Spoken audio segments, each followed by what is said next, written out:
When I was 8 years old, one of my mother's friends gave me a lens into the life of a woman financially dependent on a cruel man. We're gonna call this woman Jay. Now, for some context, I had a really bad eavesdropping problem as a kid.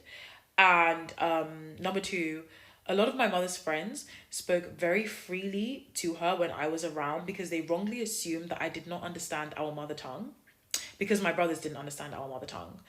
Now, let's talk about Jay. To our community, Jay had the picture perfect marriage. Her husband worked in IT and they had 4 kids. She was a stay at home mom to 4 kids, and she was also a stay at home wife, of course. And they had a big house in London, of all places.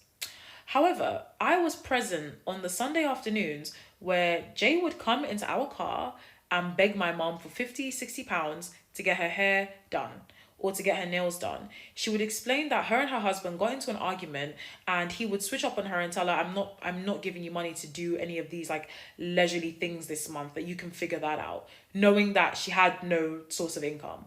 So for the sake of keeping up appearances, she would beg my mom for money and my mom would obviously give it to her. Now, this event still low-key traumatizes me till this day. It was a Thursday night.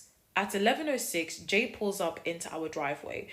My mom opens the door and Jay throws herself at my mother's feet and she's crying hysterically, like there's snot coming out of her nose. My siblings and I are actually supposed to be asleep, but she creates that much commotion that we start listening to, we're all listening, but I'm the only one who actually cares about what's going on. Jay tells my mom that on Sunday night, her husband left for a business trip. And because they usually did the weekly grocery shop on a Sunday.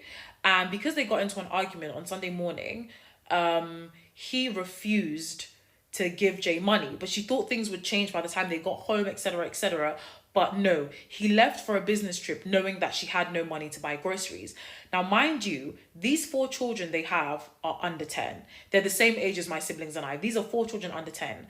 Jay then proceeds to tell my mom that these children have been eating palm oil rice and vegetables for the last 4 days. Now, my mom is like clutching her pearls because she said, I'm not saying it's right, but usually when this man gets upset with you, he only does things that affect you. But this is something literally affecting his kids. Like, that is crazy. And Jay said that she was literally crying as he left. And he literally told her, like, figure it out. Like, I don't care. It is a crazy rock bottom to be at, on the floor in a home belonging to a single mother of 3, begging her for £50 to buy groceries for your children as a result of your man choosing to spite you.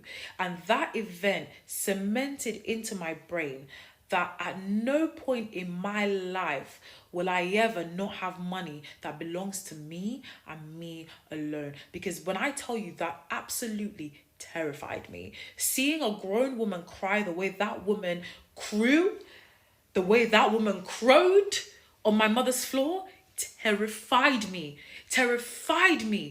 into being an independent woman. Chai.